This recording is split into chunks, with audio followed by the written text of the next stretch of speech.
बिस्मिल्लाहिर्रहमानिर्रहीम, अस्सलाम वालेकुम जी। अच्छा, आज का लेक्चर नंबर 6 है जी। आज हमारा जो डिस्कशन रहेगी इस लेक्चर के अंदर वो हम चैप्टर 1 के पास पेपर डिस्कस करेंगे। जो क्वेश्चन जो हैं प्रैक्टिस क्वेश्चंस ऑलरेडी एडेड हैं आसिफ साहब के बुक के अंदर, वो पास पेपर्स के क्वेश्चन हैं, उनके साथ अटैम्प्ट नंबर, उनके मार्क्स वगैरह सब मेंशन है। उनको डिस्कस करेंगे स्लाइटली, क्योंकि अल्हम्दुलिल्लाह हम लोग अपने लास्ट लेक्चर में चैप्टर 1 मुकम्मल कर चुके हैं और साथ ही हम अपने चैप्टर 2 का आगाज़ करेंगे, जिसके अंदर जो चैप्टर का टाइटल है that is basic concept of audit. हम कुछ बेसिक कॉन्सेप्ट्स के ऊपर फर्दर बात कर रहे होंगे। तो अगर अब मैं अब तक कंक्लूड करूं तो आप एश्योरेंस समझ चुके हो, एश्योरेंस क्यों चाहिए समझ चुके हो, इंटरनल कंट्रोल को समझ चुके हो, ठीक है, डिफरेंट एश्योरेंस की टाइप्स को समझ चुके हो, लिमिटेड और about absolute, about limited, about reasonable, जिसमें से एब्सोल्यूट नहीं दे सकते उसकी रीजंस को समझ चुके हो, ठीक है। इंटरनल कंट्रोल, फिर इंटरनल कंट्रोल से जुड़े हुए मैंने कुछ बातें मिस स्टेटमेंट के ऊपर बात की, वो एक आपको अंडरस्टैंडिंग, फिर आपको एक ब्रॉडर पिक्चर दी कि हिस्टोरिकल फाइनेंशियल स्टेटमेंट क्या होती हैं, अदर देन हिस्टोरिकल क्या है, इन पे एश्योरेंस चाहिए हो तो इंश्योरेंस कैसे ली जाती है। इन सब के ऊपर बेस करके कुछ पास पेपर्स क्वेश्चन थे, जिनमें से मैं कुछ क्वेश्चन डिस्कस करूंगा, जो कि क्वेश्चन नंबर 4, 5 और 6 है। आसिफ साहब की जो न्यू वॉल्यूम है वो मार्केट में आपको इल्म होगा कि वो अवेलेबल है, आप किसी भी बुक शॉप से, प्लस आप ऑनलाइन भी बाय कर सकते हो। तो जितनी जल्दी कन्वीनियंट हो आप नया वॉल्यूम बाय कीजिए, उसमें कुछ चेंजेस हैं स्लाइटली सी, ठीक है। सो पेज नंबर 6 के ऊपर 3 क्वेश्चंस हमारे पास हैं, बड़े खूबसूरत आई कैप के पास पेपर्स हैं। क्वेश्चन नंबर 4, 5 और 6। मैं सबसे पहले 4 को डिस्कशन करूंगा। 4 जो है वो आई कैप का ऑटम 2017 का पास पेपर है, क्वेश्चन नंबर 1, जबकि आई कैप में टेस्ट हुआ था तो 5 नंबर का टेस्ट हुआ था। In response to an audit engagement letter sent to Roof Limited, Mr. Aziz Arsalam, the new chief executive of RL, has requested your firm to provide absolute assurance in the audit report. अच्छा, अब एक word यहाँ पे इस सारी statement के अंदर एक वर्ड आया जो साथ साथ मैं आपकी टेक्निकल जार्गन के अंदर भी इजाफा कर रहा हूँ चीज़ों का। तो एक वर्ड आया मैंने, जिससे आपको याद हो तो पहला फ्लो चार्ट सिखाया था कि क्लाइंट आया आपके फर्म के अंदर और आपको आके कहता है मुझे आपकी सर्विसेज चाहिए, मैं आपको एंगेज करना चाहता हूँ, ठीक है। तो आप क्या लिखते हो फिर? क्या इसका मतलब है एंगेजमेंट लेटर कोई आ रहा होगा, ठीक है। तो in response to an audit engagement letter sent to Rauf limited, अब इसका मतलब है आप एंगेजमेंट लेटर टाइप कर रहे होगे, ठीक है। एंगेजमेंट लेटर आपको नजर आएगा। अच्छा, ये यूजुअली एंगेजमेंट लेटर जो है ये इनफैक्ट कि आप इस पर उसमें आप लिखते क्या हो, इस एंगेजमेंट लेटर में होगा क्या, आप खुद करो ना। मैं एक क्लाइंट है आपको कहता है मैं आपको एंगेज करना चाहता हूं, तो फिर एंगेजमेंट लेटर क्या कर रहा है? एंगेजमेंट लेटर आपको स्पेसिफाई कर रहा है जनाब इस क्लाइंट को हमारी कौन सी सर्विसेज चाहिए, हम इस सर्विसेज के अगेंस्ट क्या चार्ज करेंगे और हम इस सर्विसेज में कौन सी, अगर ये एश्योरेंस सर्विस है तो हम कौन सी सर्विसेज दे रहे होंगे। इसके अलावा मल्टीपल चीज़ें एंगेजमेंट लेटर के ऊपर पूरा एक इंटरनेशनल ऑडिटिंग स्टैंडर्ड्स मौजूद है, लेकिन हम और हमारे कोर्स में उस तरह नहीं है, इसलिए हम उस पर बात नहीं करेंगे। तो वरना एंगेजमेंट लेटर के अंदर क्या क्या चीज़ें होंगी इसके ऊपर डिटेल्ड आपका इंटरनेशनल स्टैंडर्ड ऑडिटिंग अवेलेबल है। सो सर्विसेज मैंने मोटी मोटी 3 बातें लिख दी। सर्विसेज क्या होंगी, हम उन सर्विसेज के चार्जेस क्या ले रहे होंगे और हम किस किस्म की एश्योरेंस दे रहे होंगे इस एंगेजमेंट में। तो फिर अब आपको भी ये वर्ड समझ आ गया। In response to an audit engagement letter sent to roof limited, mister Aziz Arsalam the new chief executive कहते हैं कि जनाब हमें तो एब्सोल्यूट एश्योरेंस चाहिए। रिक्वायरमेंट क्या है? Draft an appropriate reply. मैं पहले एक चीज़ बताता चलूँ, शायद मैंने पहले भी जिक्र की कि रिक्वायरमेंट को बड़े ध्यान से पढ़ा करेंगे और कोशिश किया करेंगे कि कोई भी क्वेश्चन 2 दफ़ा एटलीस्ट आप ज़रूर रीडिंग करेंगे, ताकि आपको ये समझ आ सके कि समटाइम्स होता है कि एक से ज़्यादा बातें उसने रिक्वायरमेंट में पूछी होती है। दिखने में वो एक क्वेश्चन लगता है लेकिन वो मल्टीपल क्वेश्चन उस एक क्वेश्चन के अंदर पूछ रहा होता है। तो इसलिए इस बात का ख्याल रखते हुए हम रिक्वायरमेंट और क्वेश्चन को 2 दफ़ा लाजमी पढ़ेंगे being a student. Draft an appropriate reply mentioning any 4 reason why the above request cannot be complied with. ये बताइए कि आप एब्सोल्यूट एश्योरेंस क्यों नहीं दे सकते, ये जरा प्लीज एक्सप्रेस कर दें। तो हमने तो 4 छोड़ के मल्टीपल और रीजंस पढ़ी जिसमें हम एब्सोल्यूट एश्योरेंस नहीं दे सकते थे। इनहेरेंट लिमिटेशन ऑफ ऑडिट था, टाइम एंड कॉस्ट था, ऑडिट सैम्पलिंग की वजह से हम उसके अलावा फाइनेंशियल स्टेटमेंट जजमेंटल है, एस्टीमेट्स इन्वॉल्व हैं, ऑडिटर प्रोसीजर्स ऐसे इस्तेमाल करता है जिसमें जजमेंट्स इस्तेमाल होती हैं, वो गलत हो सकती हैं। तो और बड़ी रीजंस थी। तो मेरा ख्याल है आपको समझ आ गया कि एग्जामिनर ने आपसे पूछने की कोशिश क्या की है। Briefly explain. क्वेश्चन नंबर 5 पे मूव कर रहा हूं बेटे। क्वेश्चन नंबर 5 है ऑटम 2015 का पास पेपर है। क्वेश्चन नंबर 1G, उस वक्त जब टेस्ट हुआ था तो 3 मार्क्स का टेस्ट हुआ था। Briefly explain with examples the different level of assurance that can be provided to an assurance client। खुदा का वास्ता है, उसने बोला है different level of assurance that can be provided। तो बेटा provided आप 2 ही प्रोवाइड कर सकते हो, तीसरी तो आप दे ही नहीं सकते। तो फिर आप किन 2 का जिक्र करोगे यहाँ पे 3 नंबर्स में? तो आप 3 नंबरों में आप लिमिटेड एश्योरेंस डिस्कस करोगे और रीजनेबल एश्योरेंस को डिस्कस करोगे। तो बड़ा ही आसान सवाल था, लेकिन एश्योरेंसेस 2 तरह की डिस्कस करनी थी। क्वेश्चन नंबर 6, ये थोड़ा सा टेक्निकल क्वेश्चन है और बड़ा खूबसूरत है। ऑटम 2019 के अंदर एग्जामिनर थोड़ा ज़्यादा मैच्योर हो गया और उसने कोई 7 नंबर का सवाल पूछा। मैं रिक्वायरमेंट पहले पढ़ता हूँ, ज़रा हमें रिक्वायरमेंट समझ आ जाए कि उसकी क्या होगी, तो हमें ऊपर वाला बेसिक क्वेश्चन, उसका जो फैक्ट्स हैं वो पढ़ना आसान हो जाएंगे। Discuss how you will respond to the viewpoints of Amjad regarding the audit of financial statement. इसका मतलब ऊपर कहीं अमजद के कोई व्यू पॉइंट्स हैं जिनके ऊपर हमें रिस्पॉन्ड करना है, बीइंग अ फर्म या बीइंग अ ऑडिटर। कहते हैं Amjad is the CEO and major shareholder of a newly incorporated private limited company. He has offered your firm to be the first external auditor of the company. आपको ये शर्फ बख्शा है कि आप company के पहले ऑडिटर बन जाएं external. During a meeting, he was of the viewpoint that the statutory audit exists because it has been legally mandated and it does not add value to the business। उसका ख्याल है कि ये law ने impose ना किया हो तो हम आपसे कभी ऑडिट ना कराएं, क्योंकि ऑडिट जो है वो वैल्यू एडिशन नहीं करता बिजनेस के अंदर। ठीक है, सो उसका पहला इल्जाम ये है कि भाई ये वैल्यू एडिशन नहीं करता बिजनेस में।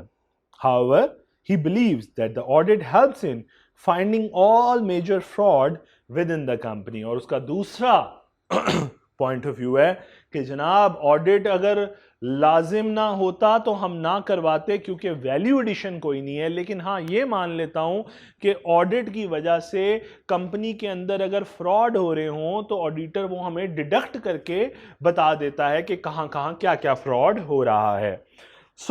जितना हमने अश्योरेंस को समझा, हमें इसके दोनों व्यू पॉइंट्स, दोनों एलिगेशन गलत लगे। नंबर 1 कि ऑडिट वैल्यू एडिशन नहीं करता। कैसे नहीं करता वैल्यू एडिशन? बेटा देखो, आप चीखते भी रहते कि being a management of the company कि हमारी फाइनेंशियल बिल्कुल ठीक है, हमने ट्रू एंड फेयर व्यू दिया, कोई ना मानता।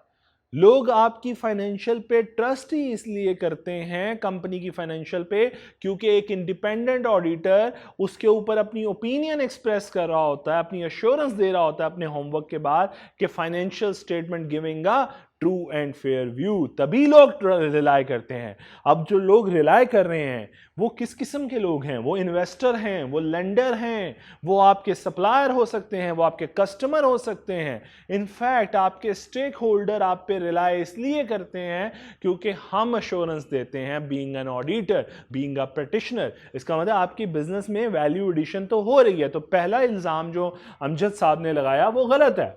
ठीक है, दूसरा इल्जाम कि जनाब, दूसरा इल्जाम तो नहीं, दूसरा व्यू पॉइंट कि जनाब आप फ्रॉड में हमें हेल्प करते हैं।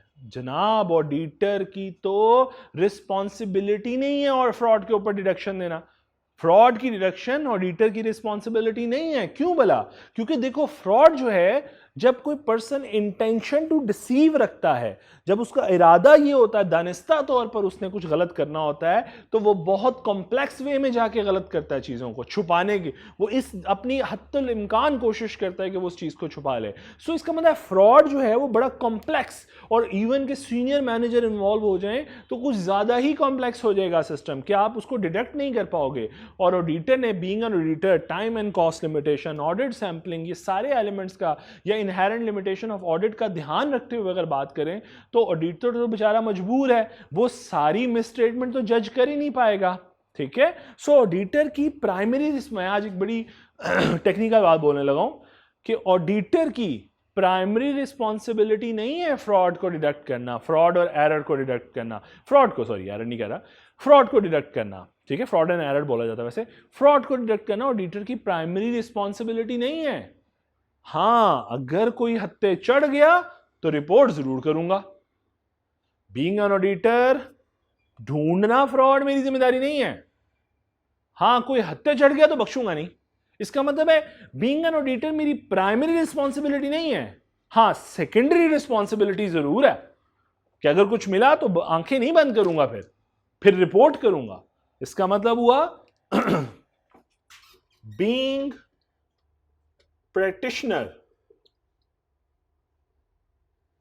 जो फ्रॉड है वो मेरी सेकेंडरी रिस्पॉन्सिबिलिटी है,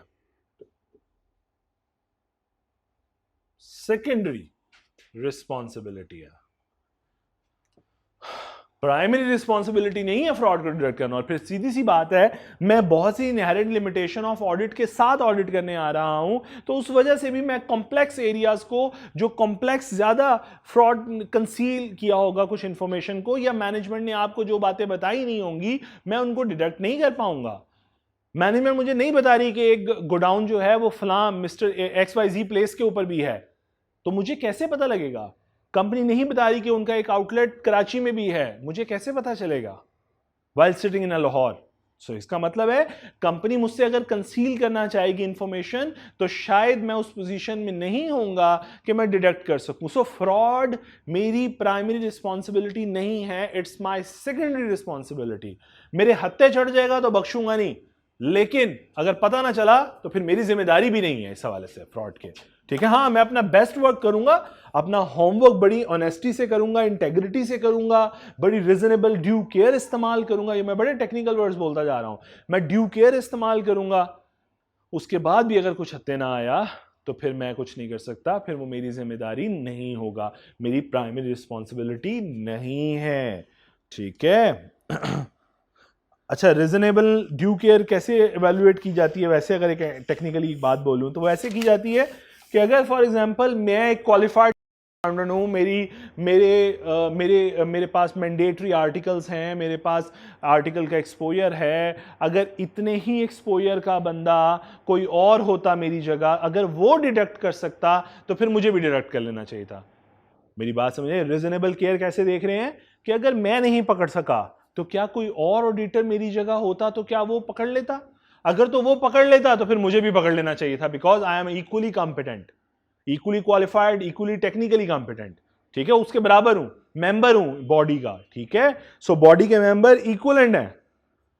सो अगर वो पकड़ सकता तो मैं भी पकड़ सकता, और अगर वो नहीं पकड़ सकता तो मेरे पे भी फिर कोई इल्जाम नहीं आएगा। ये वो वे है जिससे प्रूफ किया जा रहा होता है कि क्या ऑडिटर वाकई ही रीजनेबल केयर इस्तेमाल करा की कि नहीं की। ठीक है जी, सो मूव करते हैं हम अपने नेक्स्ट चैप्टर की तरफ, बेसिक कॉन्सेप्ट ऑफ ऑडिटिंग में। उसमें हम आज अपना पहला कॉन्सेप्चुअल एरिया डिस्कस करते हैं, एंड दैट इज फ्रेमवर्क। हम फ्रेमवर्क के ऊपर बात करने लगे हैं जी। अच्छा, मुझे एक बात बताओ, फाइनेंशियल स्टेटमेंट बनानी है, अब हमारी डिस्कशन हो गई जी फर्स्ट पेपर की, चैप्टर की, हमने फाइनेंशियल स्टेटमेंट बनानी है, तो फाइनेंशियल स्टेटमेंट जो है वो किस तरीके से बनाए? क्या अपनी मर्जी से जो दिल करे बना ले? नहीं, आपके पास अकाउंटिंग स्टैंडर्ड्स मौजूद होते हैं, आप अपनी, अगर आप FR 1 पढ़ चुके हैं, इंट्रो टू अकाउंटिंग पढ़ चुके हैं, तो आपको आइडिया हो चुका है अब कि आप जो फाइनेंशियल स्टेटमेंट बिल्ड कर रहे हैं, जो कि statement of financial position, statement of comprehensive income, statement of cash flow, statement of changes in equity, statement of cash flow and notes, ये जो चीजें आप तैयार कर रहे हैं, ये आप किसी क्राइटेरिया के अंडर कर रहे हैं। कोई बेंचमार्क है आपके पास जिसके थ्रू आप ये फाइनेंशियल्स तैयार कर रहे हैं। आप एसेट्स ऐसे क्यों लिख रहे हैं, लायबिलिटीज को ऐसे रिकॉग्नाइज क्यों कर रहे हैं, एसेट को रिकॉग्नाइज कर रहे हैं, नहीं कर रहे हैं, क्या रीजन है, इनकम क्यों रिकॉग्नाइज कर रहे हैं, एक्रूअल बेसिस ऑफ अकाउंटिंग क्यों इस्तेमाल कर रहे हैं। इन सब फाइनेंशियल स्टेटमेंट की प्रिपरेशन के पीछे आपके पास एक क्राइटेरिया मौजूद है। इसी क्राइटेरिया या बेंचमार्क को हम कहते हैं फ्रेमवर्क। तो आसान लफ्जों में कहें, फ्रेमवर्क का क्या मतलब है? फ्रेमवर्क का मतलब है क्राइटेरिया, द बेंचमार्क। बात समझ आई जी?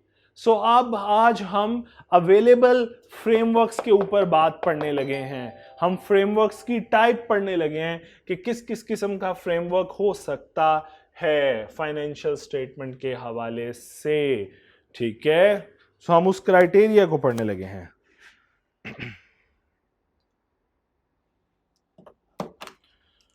सो नंबर 1, पहली चीज समझे कि बेटा याद रखना, ये बात मैंने पहले भी बड़ी दफा की, अगर आप बात करते हो ना प्रिपरेशन ऑफ फाइनेंशियल स्टेटमेंट की, कि फाइनेंशियल स्टेटमेंट बनाने की जिम्मेदारी किसकी है। एक बात बता दूं, कई दफा ऐसा होता है कि आप ऐसी फर्म के साथ एसोसिएटेड हो जो समटाइम्स जिसमें ऑडिटर खुद फाइनेंशियल बना रहा होता है। माजरत के साथ, कभी कभी प्रैक्टिस में जब आप जाओगे तो आप ये चीज ऑब्जर्व करोगे कि कई दफा ऑडिटर भी फाइनेंशियल बना रहा होता है।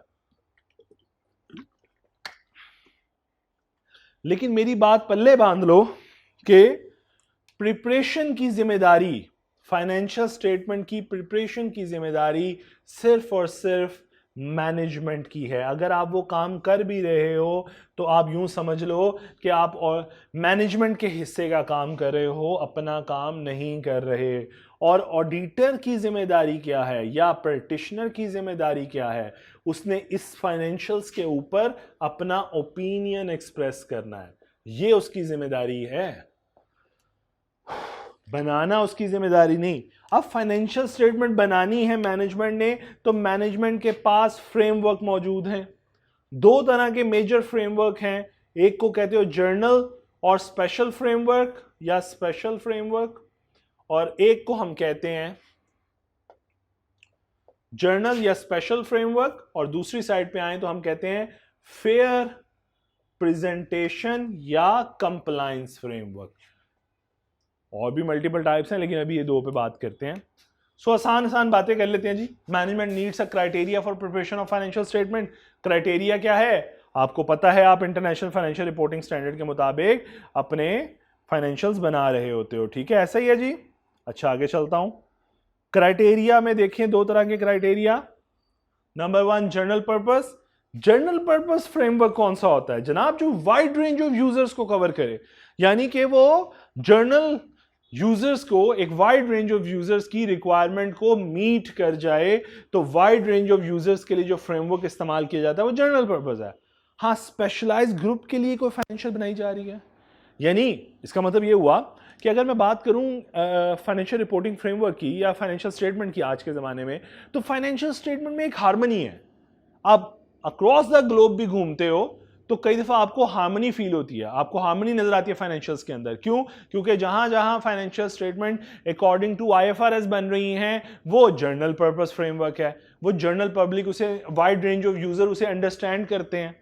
ठीक है, तो जनरल पर्पस फ्रेमवर्क यानी फाइनेंशियल स्टेटमेंट ऐसे फ्रेमवर्क के मुताबिक बन रही हैं जो कि एप्लीकेबल है और एप्लीकेबल एक वाइडर रेंज में है और वाइड रेंज ऑफ यूजर्स जो हैं उसको समझ सकते हैं। ये जनरल पर्पस फ्रेमवर्क है। स्पेशल मींस किसी स्पेसिफिक यूजर्स के लिए बना रहे हो, से क्रेडिटर्स के लिए, कोई फाइनेंशियल के कोई हिस्सा बन रहा है, से फाइनेंशियल रिपोर्टिंग बन रही है कोई, या किसी सप्लायर के लिए, वेंडर के लिए फाइनेंशियल रिपोर्टिंग तैयार कर रहे हो, किसी बैंक के लिए, लेंडर के लिए फाइनेंशियल स्टेटमेंट तैयार कर रहे हो, ये क्या है? अब वो फाइनेंशियल स्टेटमेंट सिर्फ और सिर्फ या तो बैंक इस्तेमाल कर सकता है, या सिर्फ कस्टमर इस्तेमाल कर सकता है, या आपका वेंडर इस्तेमाल कर सकता है, या क्रेडिटर इस्तेमाल कर सकता है, कोई और उसे इस्तेमाल नहीं कर पाएगा, क्योंकि वो उसके लिए यूजफुल नहीं होगी, क्योंकि हमने स्पेशलाइज क्राइटेरिया पे उसे बनाया होगा, जिसमें सिर्फ और सिर्फ बैंक की नीड पूरी होती होगी, जिसमें सिर्फ और सिर्फ वेंडर की नीड पूरी होती होगी।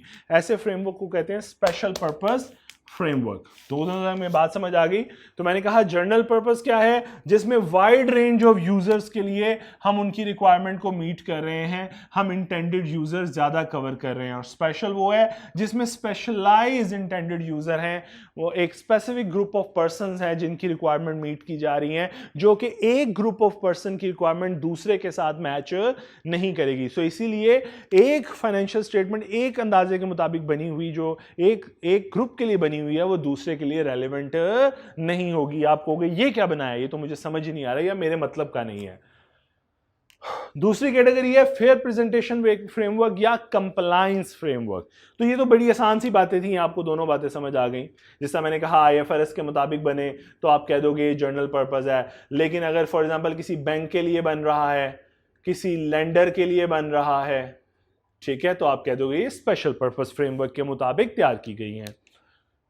अच्छा, फेयर प्रेजेंटेशन क्या है और कंप्लायंस क्या है? नाम से जाहिर हो रहा है फेयर प्रेजेंटेशन फ्रेमवर्क यानी कि फाइनेंशियल स्टेटमेंट बनाओ अकॉर्डिंग टू द क्राइटेरिया, लेकिन जहां पे तुम्हें लगे, मैनेजमेंट को क्या लिबर्टी दी जा रही है कि जहां फाइनेंशियल स्टेटमेंट बनाओ अकॉर्डिंग टू द क्राइटेरिया, लेकिन जहां पे तुम्हें लगे कि तुम इस क्राइटेरिया से हटकर, इस क्राइटेरिया को छोड़कर इससे ज्यादा अच्छी प्रेजेंटेशन फाइनेंशियल स्टेटमेंट की दे सकते हो, तो दे देना, तो डेविएट कर जाना। यानी कि इनिशियल क्या है, मैनेजमेंट से कहा जा रहा है कि आप अपनी फाइनेंशियल स्टेटमेंट बनाएं क्राइटेरिया के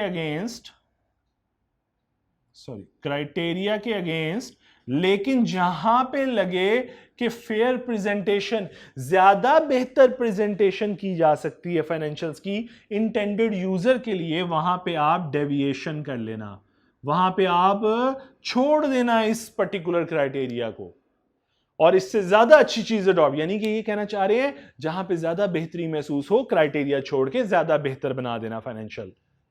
दोबारा रिपीट कर रहा हूं, फाइनेंशियल बनाने क्राइटेरिया के मुताबिक है, लेकिन जहां पे महसूस हो इस क्राइटेरिया को छोड़कर मैं ज्यादा बेहतर फाइनेंशियल बना सकता हूं, तो छोड़ दीजिएगा। अब ज्यादा छोड़ने से मुराद क्या है? छोड़ने से मुराद ये है कि लॉ ने, क्राइटेरिया ने नहीं कहा कि इसमें एडिशनल डिस्क्लोजर डालो, आपने डाल दिया। Disclosure means note to the account, आपने डाल दिया, तो ये एडिशनल डिस्क्लोजर क्या है? डेविएशन। आप डेविएट कर रहे हो क्राइटेरिया से, लेकिन अलाउ क्या किया जा रहा है फ्रेमवर्क में? कर दें, फेयर प्रेजेंटेशन है, अच्छी प्रेजेंटेशन आनी चाहिए। We are not so much caring about the criteria, the compliance with the criteria, ठीक है। फिर इसका मतलब है एडिशनल डिस्क्लोजर जो है, एडिशनल डिस्क्लोजर जो है ये आपका डेविएशन है।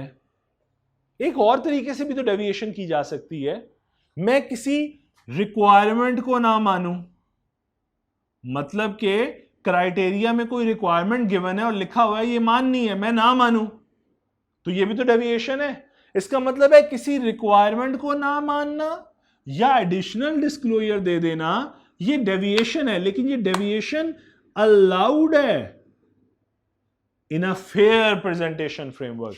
यानी जहां पे ज्यादा बेहतर फाइनेंशियल प्रेजेंट हो सकती है बाय डेविएशन, वहां पे कर जाओ। तो जरा पढ़ता हूं आसान लफ्जों में। Fair presentation framework compliance with the requirement of the framework, framework को कंप्लाई करो, but for achievement of fair presentation, लेकिन फाइनेंशियल स्टेटमेंट में बेहतरी के लिए deviation from the requirement of the framework would be allowed. तो आपको उससे भटक जाने की इजाजत है। डेविएशन कैसी हो सकती है? एडिशनल डिस्क्लोजर दे दो फाइनेंशियल के, फ्रेमवर्क ने नहीं कहा, क्राइटेरिया ने नहीं कहा, लेकिन आप डेविएट कर जाओ, आप एक आधा नोट और डाल दो यूजर की बेटर अंडरस्टैंडिंग के लिए, या फिर depart from the requirement of the framework. यार फ्रेमवर्क ने कोई रिक्वायरमेंट डाली हुई है, आप ना मानो। अगर आपको लगता है कि इसके ना मानने से फाइनेंशियल स्टेटमेंट ज्यादा बेहतर नजर आएगी, इसे कहते हैं फेयर प्रेजेंटेशन फ्रेमवर्क। इसे क्या कहते हैं? Fair presentation framework. तो एग्जांपल क्या है? International financial reporting standards. ये आपको अलाउ करते हैं क्या? ये आपको अलाउ करते हैं कि जहां पे डेविएशन से फाइनेंशियल बेहतर हो सकती है, कर दो। एडिशनल डिस्क्लोजर देने से ज्यादा बेहतरी आएगी, कर दो। हमारी बात ना मानने से ज्यादा बेहतरी आएगी, कर दो। तो आईएफआरएस क्या है फिर? इसका मतलब है आईएफआरएस के केस में हम जिस फ्रेमवर्क की टाइप को देख रहे हैं, that is fair presentation framework.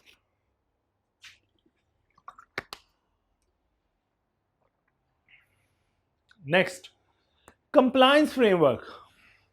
नाम से जाहिर है कंप्लाई करना है, किसी किस्म की डेविएशन अलाउड नहीं है। कहता है compliance with the requirement of the but no deviation from the requirement of the framework would be allowed. किसी किस्म की, तो कंप्लायंस और फेयर प्रेजेंटेशन में क्या फर्क हुआ? डेविएशन का। यानी फेयर प्रेजेंटेशन फ्रेमवर्क तुम्हें इजाजत देता है कि तुम भटकना चाहो तो भटक जाओ, जबकि कंप्लायंस फ्रेमवर्क कहता है खबरदार मेरी बाउंड्री के अंदर रहोगे, दैट्स ऑल। मैं जो कहूंगा वो करोगे, जो नहीं कहूंगा, जिस चीज से रोकूंगा उससे रुक जाओगे। That is compliance framework. Compliance framework की एग्जांपल क्या है? जब आप अपने फाइनेंशियल्स बना रहे होते हैं टैक्स बेसिस के ऊपर, टैक्स की गाइडलाइन को फॉलो करते हुए, तो एफबीआर वाले या टैक्स वाले क्या कहते हैं कि जनाब जो रिक्वायरमेंट हम कह रहे हैं आपको, टैक्स बेसिस ऑफ अकाउंटिंग पे फाइनेंशियल बन रही है, तो जो गाइडलाइन हम प्रोवाइड करें उस बेसिस पे फाइनेंशियल बनाओ। जिस बेसिस पे हम कह रहे हैं डेप्रिसिएशन लगानी है, उसी बेसिस पे टैक्स डेप्रिसिएशन आएगी। तुम अकाउंटिंग डेप्रिसिएशन कैलकुलेट नहीं कर सकते, हालांकि वो फेयर है, वो ज्यादा बेहतर फाइनेंशियल है, लेकिन नहीं, तुमने डेप्रिसिएशन टैक्स के पर्पस, टैक्स के प्रिंसिपल्स पे निकालनी है। यानी प्रोविजन ऑफ लॉ जैसे कहता है वैसे करना है। इसका मतलब टैक्स ने तुम्हें बाउंड कर दिया कि जैसा मैं कहता हूं फाइनेंशियल स्टेटमेंट के अंदर वैसी ही चीजें आएंगी, और जिस चीज से मैं रोकता हूं उससे रुक जाओ, दैट्स ऑल। सो ऐसे फ्रेमवर्क को कहते हैं कंप्लायंस फ्रेमवर्क। तो अब हमने 4 तरह के फ्रेमवर्क को डिस्कस कर लिया। टाइप्स को अगर फर्दर ड्रिल डाउन करें तो हमने कहा जनरल पर्पस यानी जिसका यूजर रेंज ज्यादा है, और स्पेशल पर्पस जिसका यूजर रेंज लिमिटेड है, एक स्पेसिफिक ग्रुप ऑफ पर्सन है जिनको फाइनेंशियल्स प्रेजेंट होंगी। फिर हमने डिस्कस किया फेयर प्रेजेंटेशन और कंप्लायंस में फर्क क्या है। फेयर मींस कि डेविएशन अलाउड है, तो मेरी रिक्वायरमेंट से भटकना चाहो तो भटक जाओ, एडिशनल डिस्क्लोजर डालना चाहो तो डाल लो, रिक्वायरमेंट से भागना चाहो तो भाग जाओ, लेकिन फाइनेंशियल की प्रेजेंटेशन बेहतर होनी चाहिए। हाँ, तुम्हें लगता है कि इससे बेहतरी आएगी तो do it. On the other hand, जब हम when we talk about the compliance framework, तो वो कहता है जो मैं कहूं वही करना है, जिस बात से रोकूं उससे रुक जाना है। जो रिक्वायरमेंट डालने का कहूं, डिस्क्लोजर डालने का कहूं, वो डाल दो, जिससे रोक दूं तो उससे रुक जाओ, that's all. Is that clear? So ये था जी कंप्लायंस फ्रेमवर्क और फेयर प्रेजेंटेशन फ्रेमवर्क। ले जी आगे एक छोटी सी और बात, एप्लीकेबल फाइनेंशियल रिपोर्टिंग फ्रेमवर्क। अच्छा जी, अब बताइए एप्लीकेबल कौन सा है? अच्छा, एप्लीकेबल फाइनेंशियल कौन सा है, रिपोर्टिंग फ्रेमवर्क कौन सा है? इसके हवाले से हम एक छोटी सी लाइन पढ़ते हैं, फिर समझने की कोशिश करते हैं। कहता है financial reporting framework adopted by the management and those charge with governance. अब ये कौन लोग हैं? मैनेजमेंट और इनमें क्या फर्क है? मैनेजमेंट कौन लोग हैं? दोज चार्ज विद गवर्नेंस, ये पहली दफा टर्म आई है, तो जरा अभी नीचे जाके एक्सप्लेनेशन पहले पढ़ते हैं, फिर दोबारा ऊपर आते हैं। बेटा देखो, मैनेजमेंट की बात करें तो याद रखना, जब लॉ पढ़ रहे होते हो, जिस तरह आप में से जो लोग कंपनी लॉ पढ़ के आ चुके हैं, जो लोग कैफ 7 का पेपर दे चुके हैं, उनके जहनों में एक प्रॉब्लम यहां पे क्रिएट हो जाएगी, सर ये जो बातें आप बता रहे हैं लॉ ऐसे नहीं बताता। लॉ की नज़र में मैनेजमेंट का मतलब है मैनेजमेंट। मैनेजमेंट में कौन लोग शामिल हैं? आपका सीईओ, आपका सीएफओ, आपके अदर ऑफिसर्स, अब ये सब लोग मैनेजमेंट कहलाते हैं। नहीं, लेकिन ऑडिट जब आप पढ़ रहे होंगे कैफ 8, तो आप 2 पर्सपेक्टिव में इनको डिवाइड कर देंगे। नंबर 1, मैनेजमेंट का मतलब person responsible for operational duty. Operation से जो लोग अटैच्ड हैं, वो चीफ एग्जीक्यूटिव ऑफिसर और चीफ फाइनेंशियल ऑफिसर है, यानी CEO and CFO would be consider as a management in CAF 8 in the subject of audit. Law के साथ इसे कंफ्यूज मत कीजिएगा, लॉ के केस में मैनेजमेंट और इनमें दोज चार्ज विद गवर्नेंस में कोई फर्क नहीं है, लेकिन हम यहां पे क्रिएट कर रहे हैं। दोज चार्ज विद गवर्नेंस कौन है? Responsible for overseeing the strategic decision, direction and accountability. जो कंपनी को स्ट्रेटेजिक विजन देंगे, एक रास्ता देंगे, एक नई सिमत देंगे, मींस द डायरेक्टर। अब यहाँ पे CAF 7 वाले बच्चे मुझे कह सकते हैं या काउंटर कर सकते हैं कि सर चीफ एग्जीक्यूटिव ऑफिसर भी तो डीम डायरेक्टर होता है, तो फिर वो भी तो डायरेक्टर है। लेकिन मैंने कहा वो CAF 7 है, CAF 7 को इसके साथ कॉन्फ्लिक्ट क्रिएट मत कीजिए, ये CAF 8 है, ऑडिट का सब्जेक्ट है। ऑडिट की नजर में मैनेजमेंट वो है जो ऑपरेशन से डील कर रही है, मतलब चीफ एग्जीक्यूटिव और चीफ फाइनेंशियल ऑफिसर, और दोस्त चार्ज विद गवर्नेंस वो है जो कंपनी को स्ट्रेटेजिक डायरेक्शन दे रही है, विजन दे रही है, कोई सिमत दे रही है, मतलब के डायरेक्टर। सो डोंट कंफ्यूज और mix up these two things. Is that clear? So इसका मतलब हमें समझ आ गई, whenever I will say the word from now onward, whenever I'll use the word management, it's mean the CEO and CFO, and whenever I will use the word those charged with governance, so you then a particular one thing that should come into your mind, that is director. ठीक है? So अब मैं बात पढ़ता हूं, financial reporting framework adopted by the management and those charged with governance for preparation of financial statement, considering legal requirement, nature of entity and nature and purpose of financial statement. तो कहता है financial reporting framework यानी जिसे management ने adopt किया हो या दोस्त चार्ज विद गवर्नेंस ने अडॉप्ट कर लिया हो। रिपीट कर रहा हूं, यानी वो फ्रेमवर्क जिसे अडॉप्शन कर ली गई हो। अडॉप्शन किस बेसिस पे? लीगल रिक्वायरमेंट को जहन में रखकर, ये जो आप पढ़ चुके हो फ्रेमवर्क की टाइप्स, इनमें से किसी टाइप को अडॉप्ट कर लिया हुआ है और उसे इंप्लीमेंट कर दिया है, उसे आप कहते हो ये वाला एप्लीकेबल है। यानी ये रिपोर्टिंग फ्रेमवर्क एप्लीकेबल हो चुका है किस पे? कंपनी के ऊपर। कंपनी अपनी फाइनेंशियल इसी फ्रेमवर्क के मुताबिक बनाएगी और ऐसा करने में वो लीगल रिक्वायरमेंट का ख्याल रखते हैं, नेचर ऑफ एंटिटी का ख्याल रखते हैं, किस किस्म का बिजनेस कर रही है, बनाने फाइनेंशियल स्टेटमेंट बनाने का पर्पस क्या है, एंटिटी किस किस्म का बिजनेस कर रही है, लीगल रिक्वायरमेंट्स क्या हैं। इसका मतलब है इन जो पर्टिकुलर फ्रेमवर्क जो आपने पढ़े, जिसमें आपने general purpose, special purpose, compliance, fair presentation, इन फ्रेमवर्क में से किसी फ्रेमवर्क को अडॉप्ट कर लेना is called applicable financial reporting framework. ठीक है, और ये एप्लीकेबल है। तो याद रखिएगा पाकिस्तान के अंदर AFRF की बात करूं तो ये बात मैंने पहले भी बताई थी, applicable financial reporting framework Pakistan की बात करें तो उनमें शामिल है international financial reporting framework and may be supplemented by law और regulation, means company law.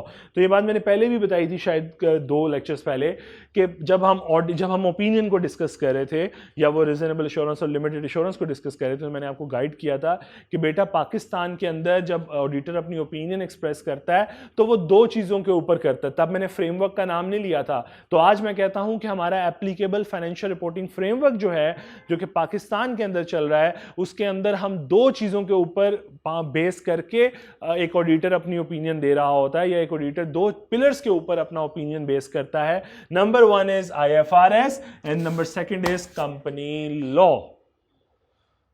Understanding के लिए बोल रहा हूं, शायद आपके काम ना आए कि कभी अगर कॉन्फ्लिक्ट मौजूद हो IFRS के दरमियान और कंपनी लॉ के दरमियान, तो याद रखना कंपनी लॉ विल प्रिवेल, फिर ऑडिटर कंपनी लॉ के मुताबिक फैसला करेगा, IFRS को छोड़ दिया जाएगा। तो ये बात मैंने टेक्निकल बात कर दी है, ये इसकी जरूरत अभी नहीं है। सो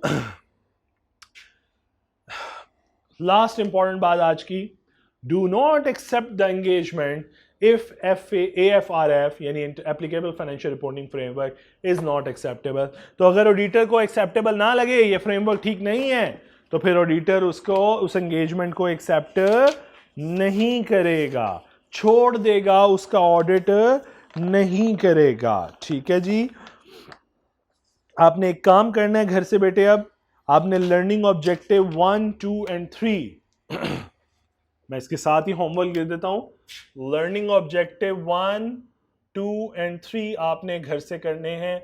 मैंने पहले भी बड़ी दफ़ा बोला, हम लोग बुक जो फॉलो कर रहे हैं वो आसिफ साहब की बुक है, हम आसिफ साहब की बुक फॉलो कर रहे हैं ऑडिट की, कैफे 8 के लिए। So learning objective 1 financial statement, learning objective 2 true and fair view and learning objective 3 financial reporting framework.